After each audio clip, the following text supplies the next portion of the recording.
Good afternoon, everyone, and welcome to our very first webinar of the new academic year. I hope you all enjoyed a restful summer. It's good to be back on this late September day.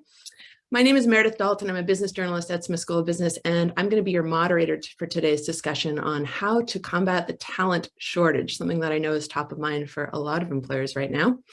We'll be getting to talking about what's driving today's war on talent and what you can do to get and to keep the best people. And as always, today's webinar is presented by Smith Business Insight and by Queen's Executive Education. As usual, I want to remind you, as I always do, this discussion is going to be recorded and you will automatically be getting a link to the recording by email in a couple of days.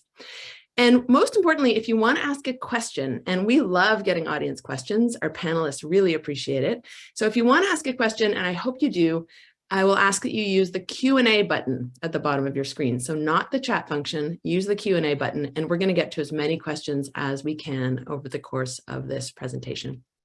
So we have a lot of ground to cover today, so I want to start by introducing our panel.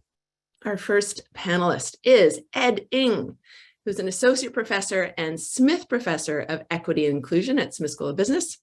His research focuses on managing diversity for organizational competitiveness, the future of work, and managing across generations.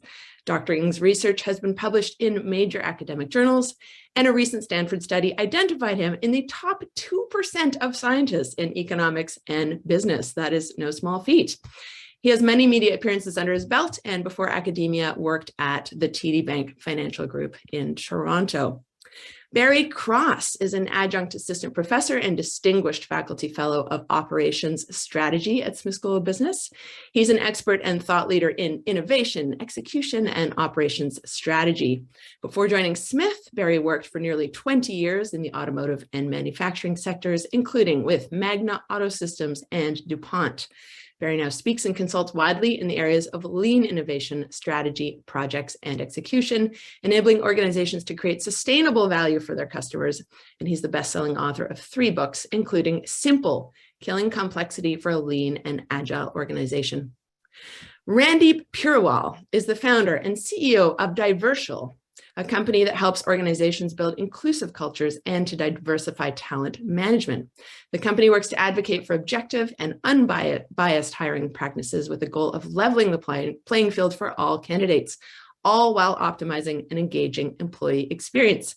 She holds an accelerated MBA from Smith School of Business, and we're happy to have Randeep with us today. And finally, Tracy Muxlow is an executive headhunter and the founder of Talent Innovation, Inc., a search firm she started in 2017. She offers a unique vantage point on what candidates and clients are thinking and doing right now to help navigate this unprecedented war on talent.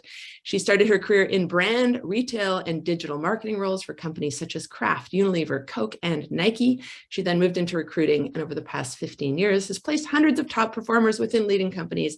And Tracy is a graduate of the Commerce program at Smith School of Business. So that's 2 faculty and 2 alum. We are very fortunate to have all of you with us today. Is everybody with me? Mic's on, mic's off? Okay, they're nodding. All right. So hi, Meredith. Hey, thanks for the intro. Thanks, you guys. That was a lot of talking. So I'm going to let you start talking now, any moment now. Here we go. So I'm going to get us to we're going to kick it off. So it helps to start to look at where we are and how we got here. So what is driving the shortage of talent and workers in the economy today? Let's just launch right into that. So Barry, can I point to you to get you to start us off? What's happening? Yeah, sure. Well, we all know what's gone on over the last 2 years as far as, the disruptions overall in the work that's being done out in the economy. The interesting part of that related to current talent shortfalls now is that, people have made adjustments. They've reevaluated their life choices, their decisions. And in some cases they're saying, and it may sound harsh, but maybe I don't want to live in Toronto or Calgary. Maybe I don't want to be in this particular industry right now. And habits start to form, and even after 3 to 4 weeks, people realize, we can kind of get by on one income as a family. So we're making choices. And ultimately, the impact of this is that the pool that we're drawing from now is smaller than it was pre-pandemic. Right. That makes sense. Thanks, Barry. And Randeep, can I ask you, though, is it just the pandemic, as Barry's suggesting, or is there more to it that we need to be thinking about? Yeah, to build off what Barry indicated, the pandemic definitely kicked off this change. And what really happened is that it changed the way we work. And now companies need to catch up to that change. However, the issues were always there, whether it's workplace culture, engagement, or other things like DEI, diversity, equity, inclusion. The inequities in the workplace were always there. It's just now been exposed. And then on top of that, millennials make up the largest demographic in the workplace. So they are, one of the driving forces in this. And whether it was great resignation, great reshuffle, reevaluation, quiet quitting, quiet firing, and now something called soft life. Anyways, they are really making an impact, and it won't be reversible. So totally agree. We're in a very unique place of time. Whoa. Okay. I feel like there was so much of what you just said that I want to unpack. I want to make sure that we get everyone going in this conversation, but can you hold some of those and we can come back to them?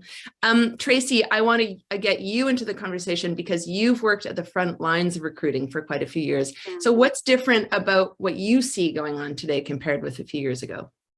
Yeah, it's been a crazy couple of years. I mean, I've had clients calling it the Wild West of recruiting. It's basically been a free-for-all.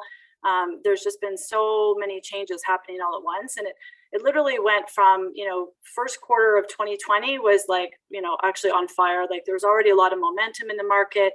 And then when COVID hit, it literally came to a standstill for 6 months. Like there was nothing happening. Every mandate I had was frozen. Every company was, put a hiring freeze on. We all didn't know, what was going on in the world. So it just felt tone deaf. Even if I had sort of a mandate, I didn't feel like I could even go to candidates and talk to them because people weren't sure, whether we were ever going to come out of this. At first, whoa, it was just, there were other bigger issues going on. So the whole hiring thing just kind of took a back seat, and I didn't place a single person like in 6 months. And I think most companies will agree that they just wanted to wait and see. But then as we got the vaccines coming and we started to feel like, oh my God, there's hope, we're going to come out of this thing alive. The fourth quarter really picked up, and it's literally not stopped ever since the fourth quarter of 2020. Part of that is an adjustment because I know I started recruiting back in 08, 09 when we had the big recession. So when you postpone hires like that, there's a period of catch up because there was a lot of stuff that they probably had wanted to hire for but hadn't. And then there was all these disruptions going on as well.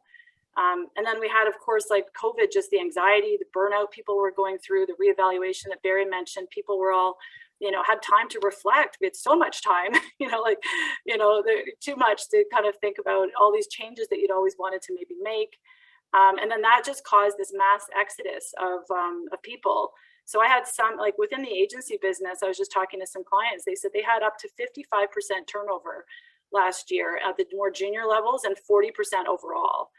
And like normally it would be say 10 to 15% in that industry. It's already pretty high. On the corporate side, it's like, like say between 5 to 10% is normal, but they're in double digits, 20s to 30% in some companies. So, when you get that type of movement, it causes a ripple effect across the whole organization. And then, people get desperate, compensation starts going through the roof. People were also feeling like, hey, if it's, I'm not connected anymore with my office, so I might as well get paid for my work. So they were just like, I'm going to just go to the highest bidder. And they stopped feeling connected to anything beyond compensation. So, all of that has just caused complete chaos. He's keeping you busy. That's good. It is, but it's hard to close jobs these days. For every job offer I get, I have at least a counter offer and 3 other offers on the table. So it's, oh my goodness, it's not easy to get the closes anymore. Oh, interesting. Okay, we'll rest that there. We're going to come back to you. I can see Ed sitting on his hands. He's nodding. He's sitting on it. He's like, Ed, wait, I don't even know what to ask you. I just want you to wait and hear. I want to hear what you have to say. So is the talent shortage, like, is this a short-term issue in your mind, or is this something, are we looking at some structural overhauling?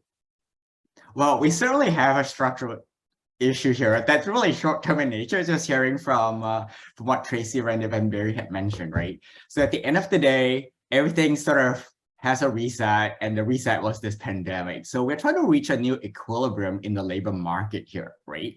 So where do we get this equilibrium? So couple of things must happen. So we have a shortage of workers, we know that. So either we bring in more additional workers, or we can actually get technology to fill that gap in that shortage of skills, that production workforce that we need, right? So that's where we are at.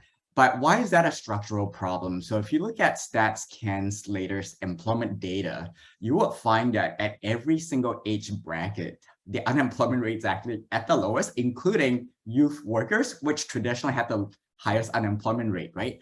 But if you were to unpack that data a little bit more, what you will find is that the labor market participation rate is the lowest for workers over 55. What does that really mean? So workers over 55 are those within 10 years of retirement, right?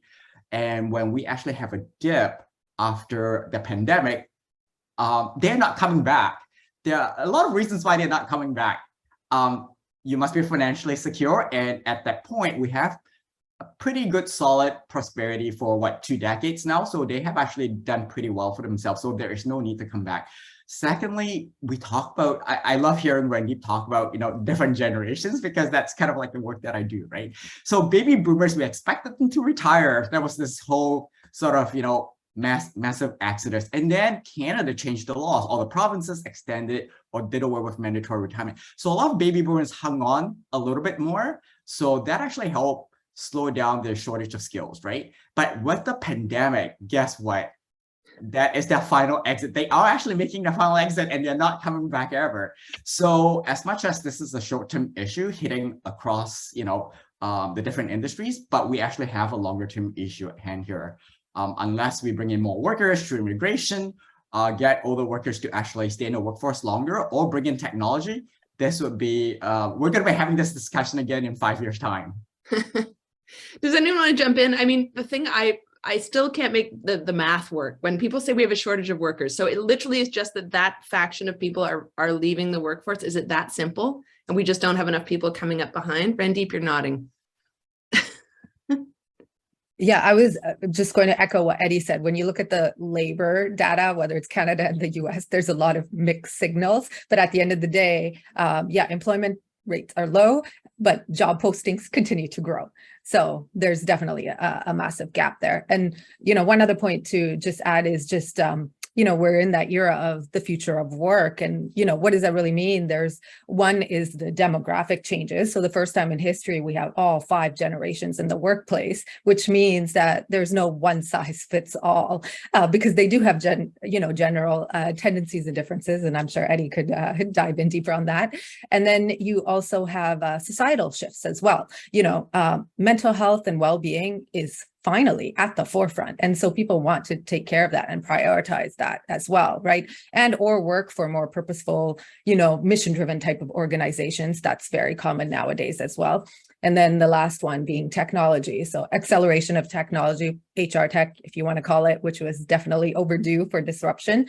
And when we have these workplaces where you have remote, hybrid, on-site, distributed teams, global workforces, you're working autonomously, asynchronously. So you need the tools to do that. So at the end of the day, I think employees are finally empowered to have more choices in how and where they work.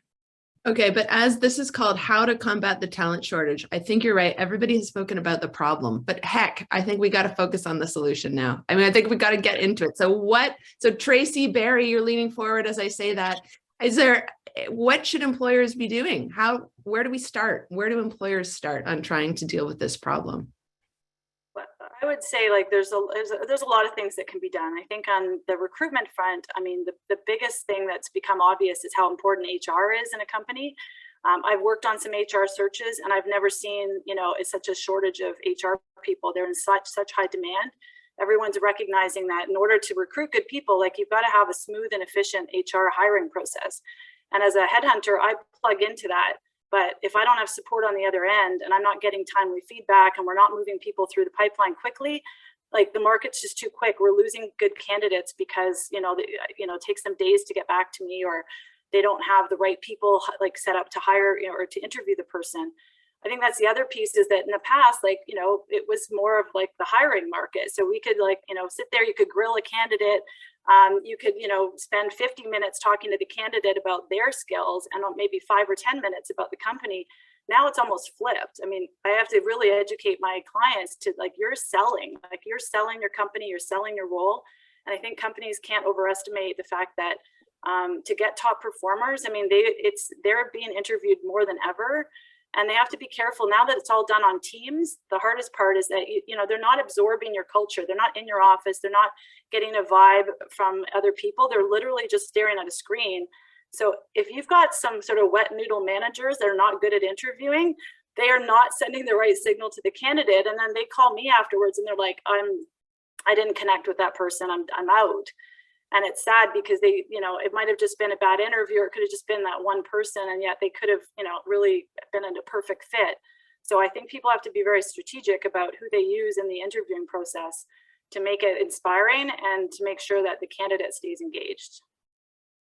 That's great. Thank you. And anyone want to add to that, or I'm gonna put you, Barry. Yeah, I'm gonna get you. Yeah, and Tracy's completely right with this, and and I'll circle back to this a little bit later. But at the end of the day, people want to belong to something. They want to be part of something special inside of an organization, and that starts with the first point of contact. So how you engage with them, virtually, and then live, and everything else is a big part of it.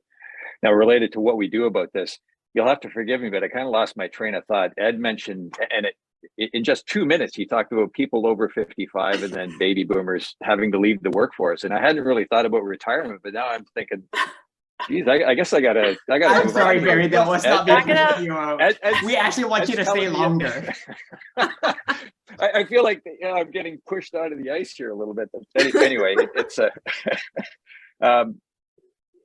what I want you to do, or what I want you to think about as leaders inside of your organizations, is how do we, we can talk about adding technology, we can talk about having to staff up, but what happens if we take our old org chart and we throw it away? That org chart that we're using right now is pre-pandemic. And what I want you to think about is, okay, where are the areas that we can truly start to add value, or add new value, or increasing value? And those are the areas we have to focus on. And those will be the gaps that we want to try and fill. And we're going to talk about some tactics on how to fill some of those gaps, but it can't be across the board. That world doesn't exist anymore. And what that may mean to us, and this is going to sound kind of radical, is you're going to have to look at your portfolio or your customer base and say, hey, look, there may be some customers or some particular business units that we may have to gently let go as part of this process. And whether they're a little less profitable, or if we're honest about it, they're a pain in the ass to deal with, then let's start focusing on the true areas where we can create value and put some smiles on people's faces. Those are the gaps we're going to have to fill. And then we start thinking about what that org chart looks like designed around those people. And at the end of the day, one of the things, a wise man once said, if we're not understaffed, we're overmanned. And being understaffed allows some of your stars and high potentials to start to rise to the top and really demonstrate that they can take something inside of your business and run with it. So we should never feel like we have to fill all of those gaps. We've got to, still have some of that creative tension around the organizations that allows people to really step up and demonstrate what they can do. And are you talking about your lean concept here? So Tracy, I see I'll get to you in just a moment, but is this aligned with the lean concept? Yeah, very much. It is. And lean, when we're less familiar with it, it's uncomfortable for people sometimes. But really what it gets down to is, again, as leaders, every day we've got to look at our organization, and lean is about the allocation of scarce resources around our business. And it's you deciding this is where we're going to allocate some of those scarce resources to create the most value, or the best value for some of those potential opportunities. So yeah, this is absolutely about lean. So what you're saying basically is, well, if you can't get the employees, just work around it, just streamline your business so you don't need them. Yeah, and again, that sounds. Am I oversimplifing? And it's something I'll say in class is, everything works in PowerPoint, but when we get into real life, obviously this is more difficult. But yeah, we have to make some of those hard decisions, and we're going to deploy everything that Ed and Tracy and Randeep talk about as far as filling some of those gaps. But in the absence of being able to fill all of those gaps, this is me making some of those tough decisions. I'm going to have to let a few customers go. I'm going to have to focus on these key areas, and maybe we're going to have to run a little bit more agile and lean for a number of months. And that's really going to demonstrate to us who some of those high potentials are in the business. And we're going to have a chat on what it looks like for you next. Got it. Tracy. Well, just to build on that, I think that's what's happening is a lot of times companies will come to the headhunter when they've had a bunch of people exit, and then they're like, oh, we've just had 3 people leave. Maybe we can collapse those 3 jobs into one. They're like, you know, can you go out and find this unicorn for us? And I'm like, okay, this used to be 3 individuals. And then they still want to keep the salary kind of modest. So I'm like, well, in order to have those 3 skills, you've got to have a pretty lengthy career at that point to have been in all those roles. So I find that, I think for companies, what I always try to coach them on is like, don't live in your org structure, like you said. Don't like look at 3 boxes and think, okay, that now has to be like one person and those three boxes still exist. Maybe they need to reprioritize what's important in that role and just hire the main skill set and hire a high potential that wants to learn the other areas. You know, so I always, you know, I think that again, I'd rather see companies hire a high potential and then almost like form the role around them. Because that's what high potential is. Everybody's looking for that now. They want growth. They want a new challenge. Like the guy who's working on Walmart at Colgate does not want to go work at, you know, on the Walmart account at Campbell's. You know, even if they want to offer him 20 grand more, like he's like, I've been there, done that. I want to do something different. You know, so I think that people have to keep that in mind when they're looking at their hiring mandates. Right. Okay. Got lots of questions coming in. Randeep, did you want to get in there? Just very quickly, just some really tangible tactics that employers could do. When you look at from a recruitment side, just something as simple as building an inclusive job description is automatically going to broaden your candidate pool. So right off the bat.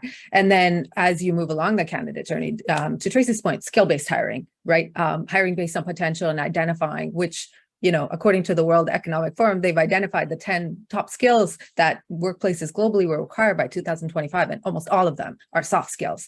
And then when it comes to retention, if you're looking at bottom line and financial impact, it costs more to replace an employee than it does to hire, particularly in the knowledge economy. So taking all of those things into account, I think, is super important. So what are you doing to retain employees, and building that inclusive culture goes a long ways. Can you just quickly take us through what that would mean? So what you said to touch on the importance of inclusive hiring. So what does that mean practically? Sure. So starting with your job description, where you are posting your jobs. So are you going to places where those typically from underrepresented groups will be hired? And even focusing when you're at the job description too, talking more about what you will be doing, you know, what your responsibilities will be, you know, what the expectations will be, like let's say 30, 60, 90 days, rather than what you've done and or, you know, you have X amount of years experience, you need these kind of credentials and so forth.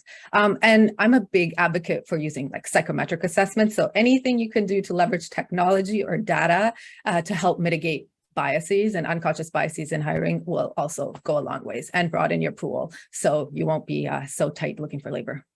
Okay, interesting. Ed, I feel like I haven't brought you into this for a while, and I feel like so many things. You could just comment on all of it. Am I prodding you to weigh in right now? Yeah, sure. So what you're hearing right now is it's not really so much a shortage of workers, but a shortage of skills, right? Randeep and Tracy actually mentioned this quite a bit. So at the end of the day, maybe I can start with polling the audience. I can't see all of you, but maybe you guys can just raise your hands and we can do a quick hand count. How many of you guys have actually applied for a job? You look at the job specification, which outlines the KSA's knowledge, skills, and abilities, right?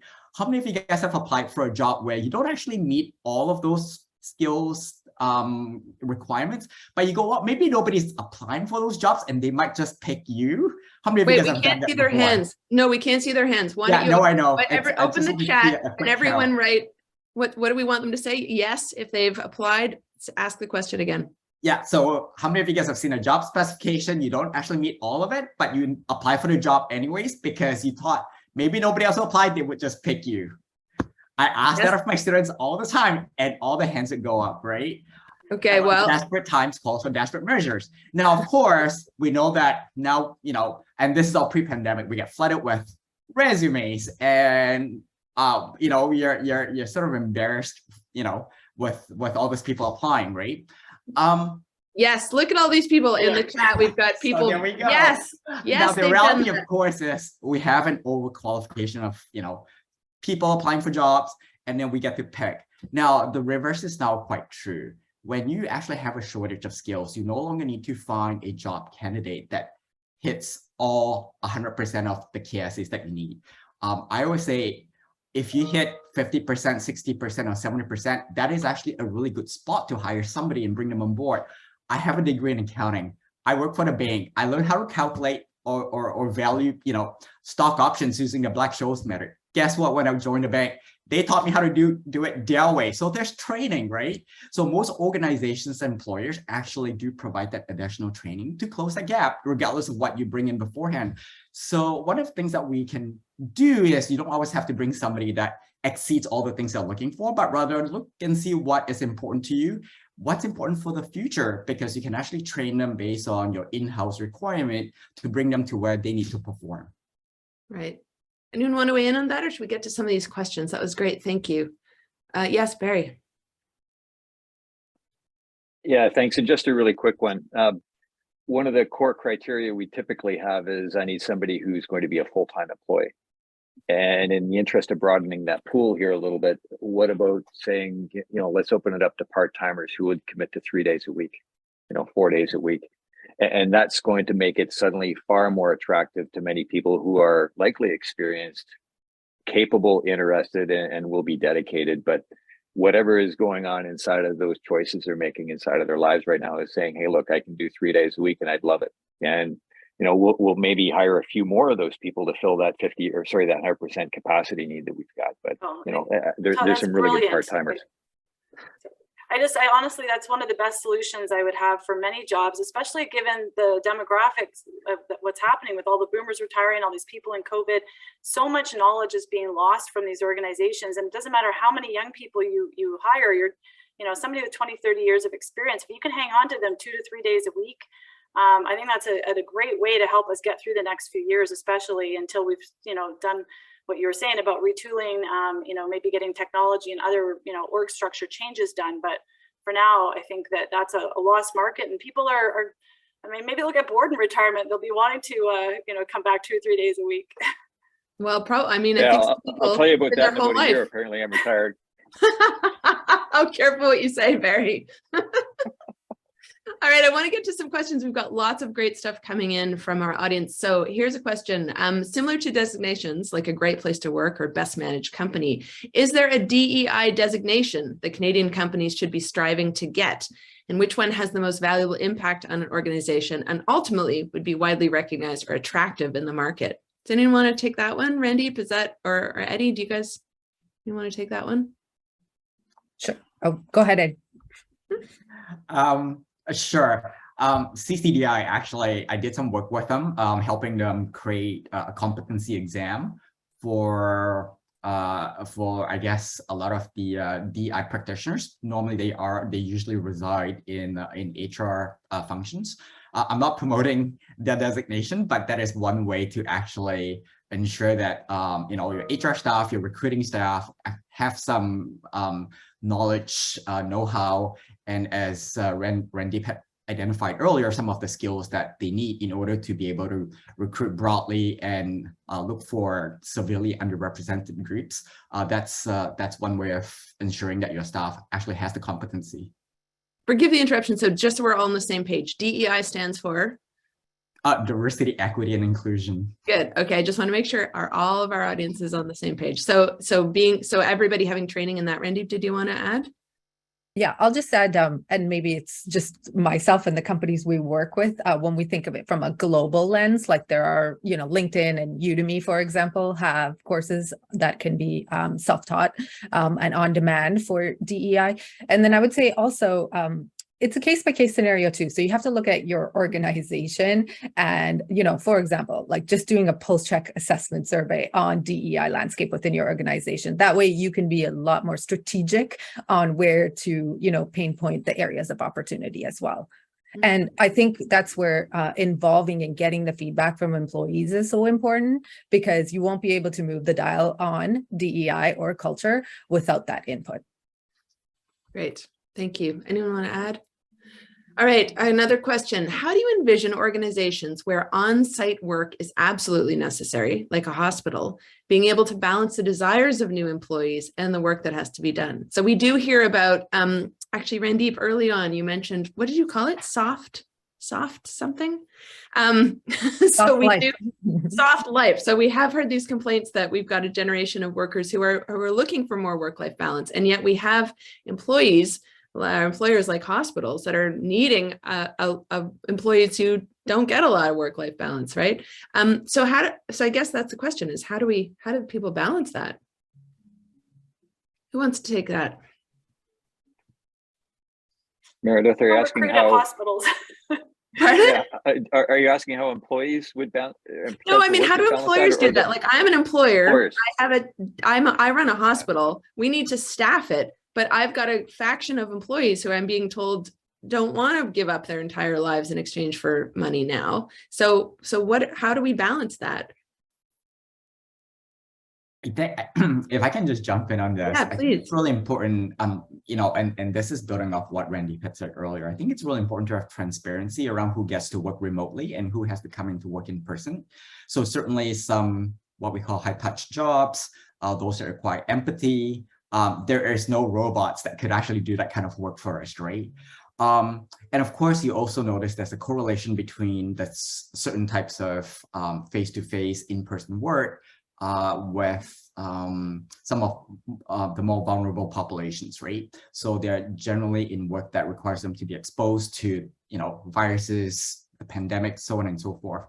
So if you actually require employees to come into work in person and you actually have them exposed to, all the risk of great exposure to viruses and whatnot, it's important to pay a premium. That way it ensures that it's fair. You're asking people to sort of take on additional risks.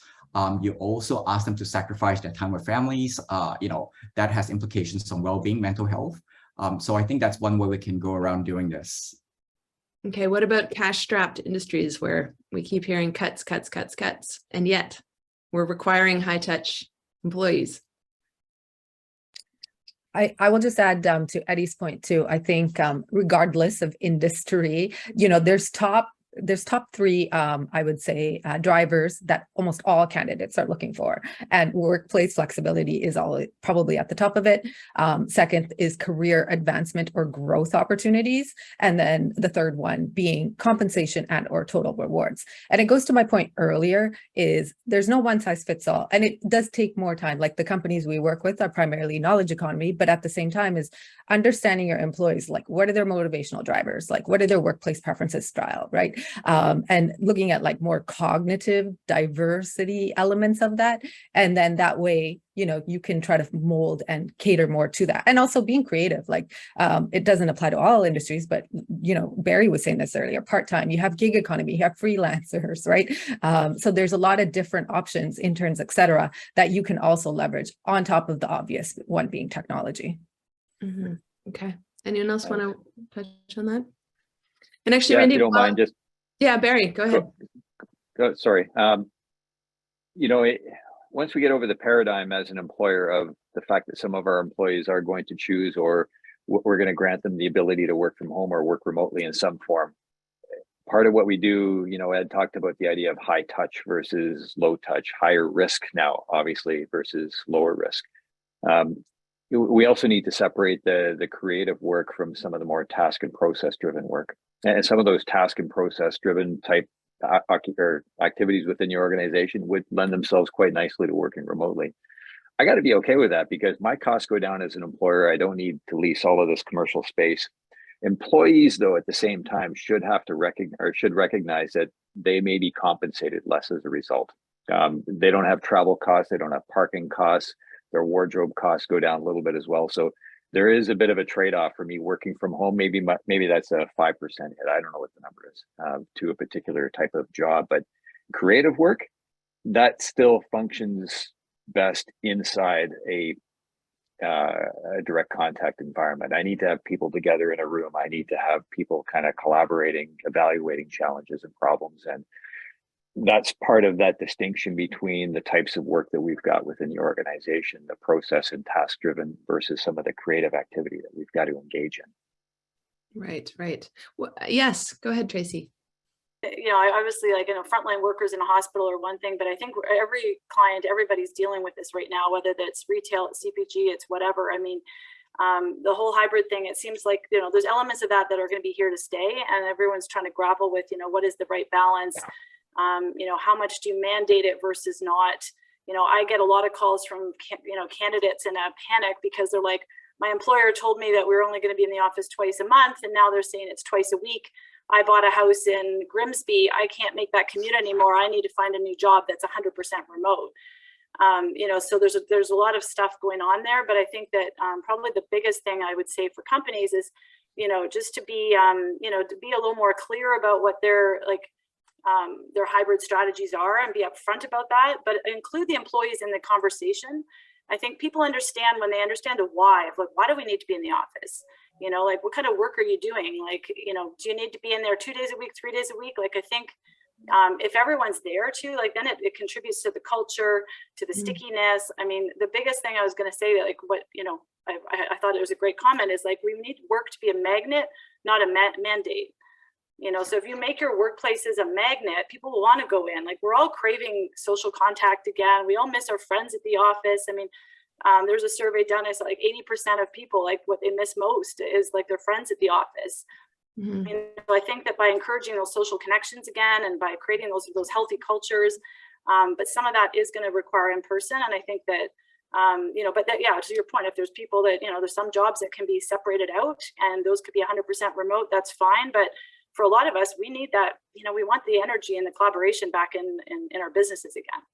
Fully agreed. I'm back at work most days, actually, I got to admit. So here's an interesting question, though, in line with some of the stuff you guys are saying. What about companies offering the 4-day work week? So 32 hours, 4 8-hour shifts, no loss in pay. Is this movement, this person writes, do you foresee this movement as being one for retention recruitment tactics that Canadian employers might use moving forward?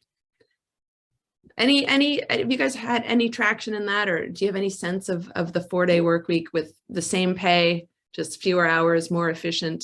You're all nodding, so there's something here. I don't know how, I don't have any large companies that have embraced this at this point, but I know a lot of the smaller, more startups, mid-sized, smaller companies where the owner's yeah, you know what, let's give it a shot.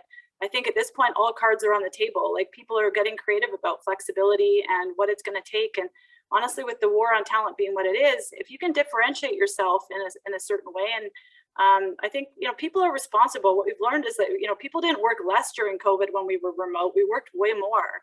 So when you give people more flexibility, more trust, I feel like, you're probably not going to be much further behind in terms of, giving up that one day versus, people will just give you more on the 4 days that they are working. So I think it's a great experiment. I don't personally know of any, Fortune 500 companies that have jumped on that bandwagon yet. Right. Interesting. Ed?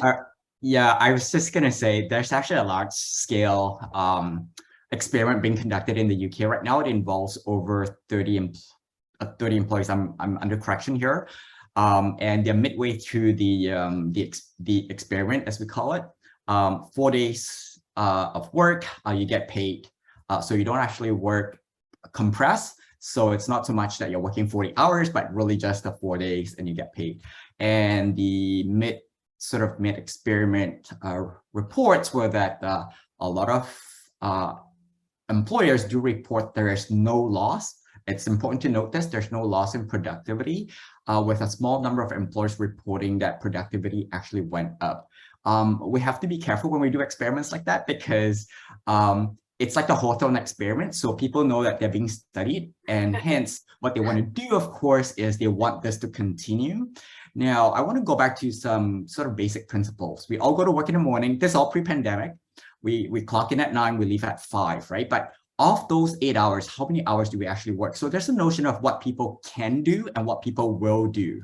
What people can do is 100% effort. What people will do varies, right? 70%, and that's on the high end. So we do waste a lot of time, sort of not working, even though we are actually at work. But when we know that we had an opportunity to compress a work week, we would actually cut away all those non-work hours.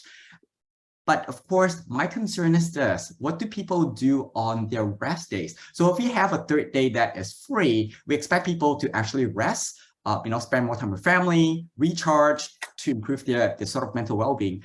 But with the way the economy is going, people might actually take on a second job or a third job. So instead of coming back refresh on, say, on the Monday, they may not necessarily be better off, right? So I think it's early days. We want to kind of figure out what are the implications. You may have heard of reports that people are now holding 2 full-time jobs or even 3 possibly because of remote work.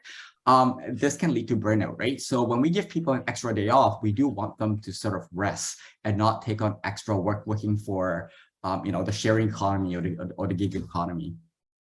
Right. Okay. Thanks for that. I do have somebody commenting, when I was 25, I would work a longer day, but now I'm okay with 5 days with more reasonable number of hours. 4 days at more hours is not appealing to me as a Gen X. That's from Hannah. Thank you, Hannah. Yeah, Randeep.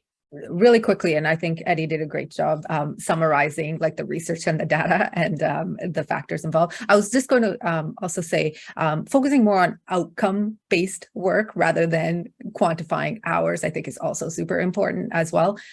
So, whatever those KPIs, OKRs that are set for performance management, focusing on, the end result rather than how much time you're spending doing it. Now, interesting. Is that a cultural thing? Is that something that wet noodle hiring manager needs to be articulating well? I actually specifically have a question regarding the wet noodle, so that's coming next. Oh, okay.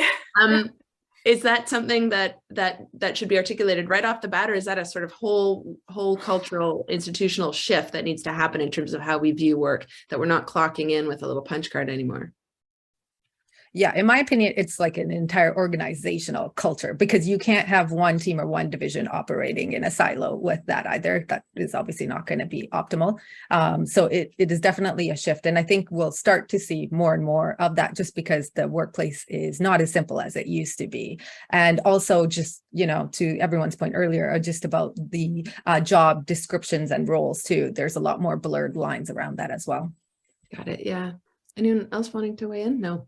There is a specific question for you, Tracy, and it is, any suggestions for quickly leveling up those wet noodle interviewers in our organizations? Oh, I know. It's, the training is key. I think, honestly, the problem with the Teams thing is that it definitely calls out, like, for people that are more introverted or have a harder time expressing themselves, like, you can't change somebody's personality, but I think that some people just aren't even aware maybe of how they come across on the screen. So I think a level of self-awareness and, and like people can, you have to push those people to be outside their comfort zone. When they're interviewing, they might think they're dialing up their energy, but they might come across as like really kind of like boring and withdrawn, and their voice is just like, God, this is the most awful interview I've ever done. But yet meanwhile, like they might feel like they're really projecting energy. So I feel like, yeah, do what you can. But on the other hand, like, honestly, if needed, I would say the best bet is to maybe just not include them on a one-on-one on the teams. I always encourage people, if you have a weak manager who's not good online, like that's when you have multiple people on the call. So you can use them in there selectively, but you have other people to boost the energy and hide them in your tiles on the screen. Little sales training might not hurt either, probably, huh? Yeah. Sales training. Was that a hand, Barry? Did I get a hand there? Yeah. Just to add, Tracy talked about the concept of having the right people and some training to support that. But in addition to that, those are great ideas. I'd also suggest the idea of a script. And these are 2 or 3 things or 4 things or whatever that I want you to bring up when you're talking to the candidate. And this is where we get back to ourselves again as an organization, and we need to have a sense of what we're best at, or what's attractive about us, or what it means to work here. And there's a lot of really interesting organizations out there that have a story to tell. And I've got to know what that story is. And if that means I've got to have some stuff written down, I got to practice it, whatever, to get into that conversation. We've all got a role as being, call it, salespeople for the organization, and making people understand just, why it's such a great place to work. It doesn't have to be Google, and we don't have to have smoothie bars and ping pong tables. It's about what it's like to work here. And there's a company actually down in the States called Publix. They're a grocery store. A lot of people have shopped there. There's a survey that's done the best places to work in the US, and Publix, since that survey was launched 27 years ago, Publix has been on that list every year, and they're a grocery store. So yeah, no smoothie bars, no weight rooms in the back, anything like that. But this is a place that's got a culture that people they feel empowered, they feel like they belong to something, and they're, they've never had a layoff in 100 years, everything else. And, there's a lot of good things going for us as an organization. We've got to have notes on some of those key things to talk about. Right.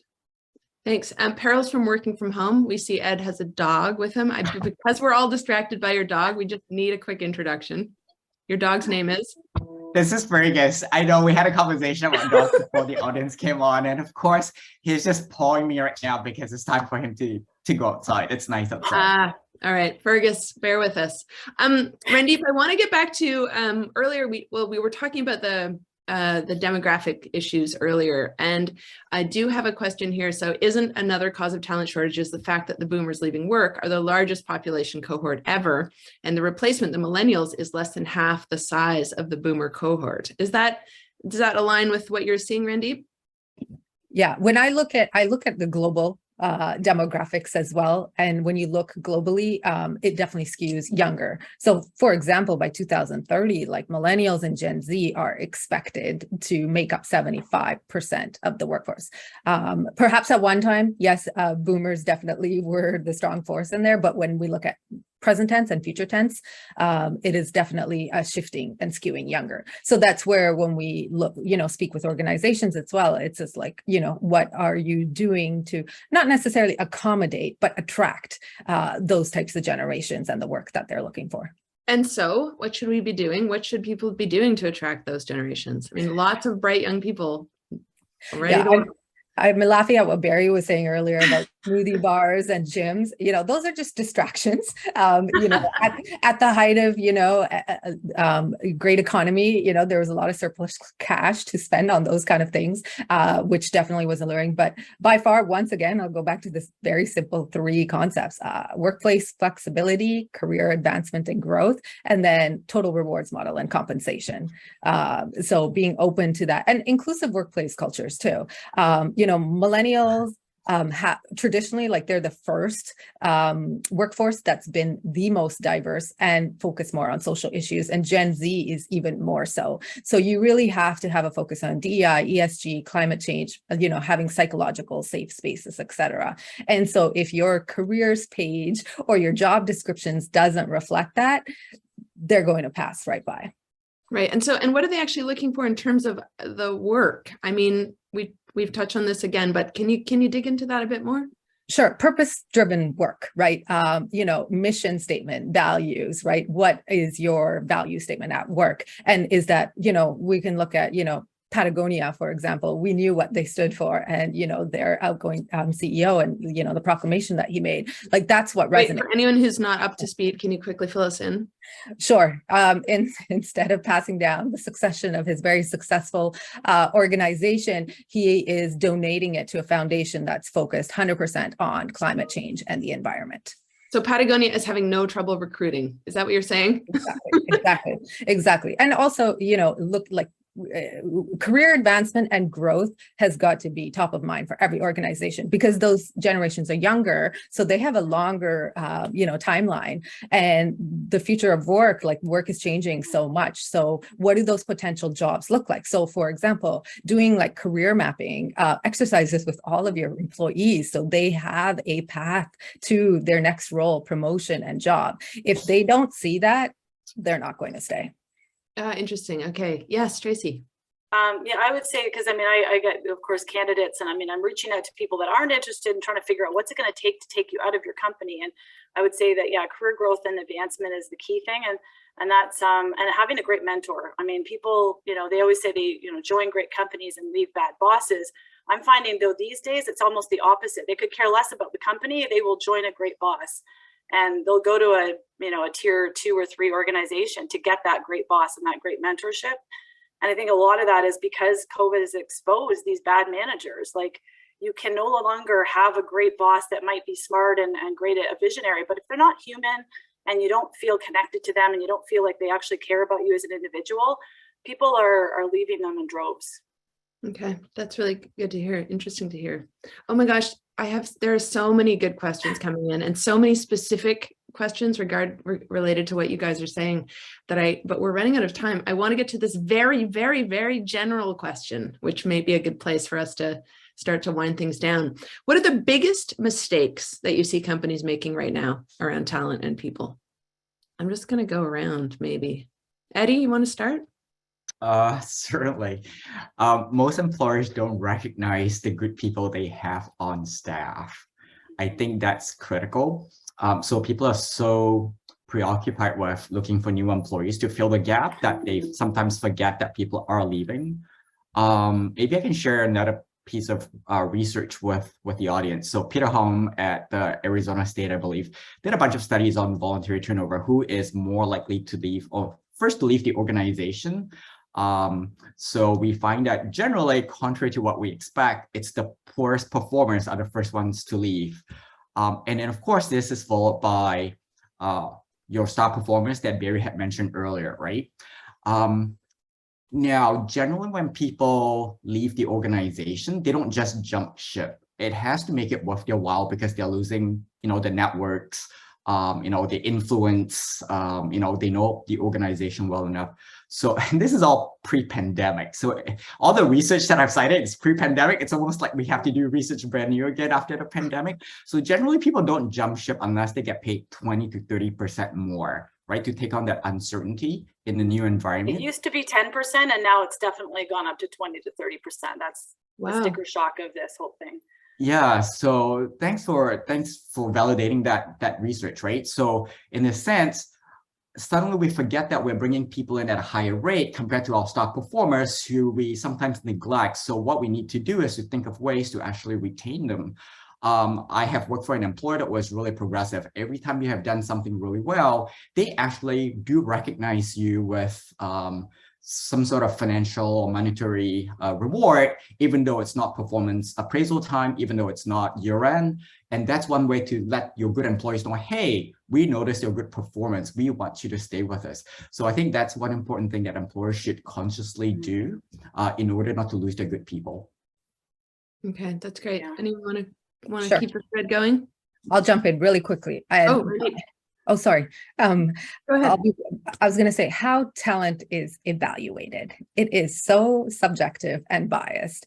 There is so much research and reporting out there. Like, for example, only 7% of people in people leadership positions have the ability to evaluate talent objectively and accurately, which means the majority of them, unless you are using data and, to Barry's point earlier, structured interviews, so you can do scoreboard cards, matrices, and take out and mitigate bias, you're going to make a subjective bias. And what happens when your decision-making, let's say hiring committee is homogenous, you're going to tend to hire a more homogenous workplace and culture. So if you can just be objective with that, that would be my number one recommendation. Use data as much as you can. And our saying is data plus talent equals DEI. So meaning if you incorporate data with your talent, not only are you going to get a diverse team, but you'll often find the most qualified people for the job as well. Oh, interesting. Tracy? Well, I'm finding the biggest trend I've seen this year as well is that, companies, they tend to recognize their best employers only when they're basically almost halfway out the door. And I think we've all seen this happen before. Some people, they're happy with most of what they're doing, but they don't see a path, or they haven't had that succession conversation for a while. So then, of course, headhunter like me shows up. I start dangling some good opportunities in front of them. They get excited. And then they get, they're going to go for the promotion, the big 20 to 30% increase. And then they'll go to resign and the company freaks out. They're like, oh my God, I thought you were a loyal employee. I can't believe you're leaving. We can't lose you. And I've seen 7 out of 20 offers I had in the first half of this year. I had massive counter offers. I've never had to deal with that before. So I think it's great, to your point, Eddy, this loyalty kind of bonus or whatever. I think it is really important to not wait until it's too late. Because even if those people, actually all 7 ended up staying, which is also very rare, but because these days, people are like, why would I go to a new place and have to onboard virtually and go through all that again if basically they're kind of moving for a paycheck anyways? So if they already like the people they're with, but they just were being underappreciated, they actually tend to stay these days. So I'm finding most of counter offers are successful, unfortunately, and I have to start the search over again.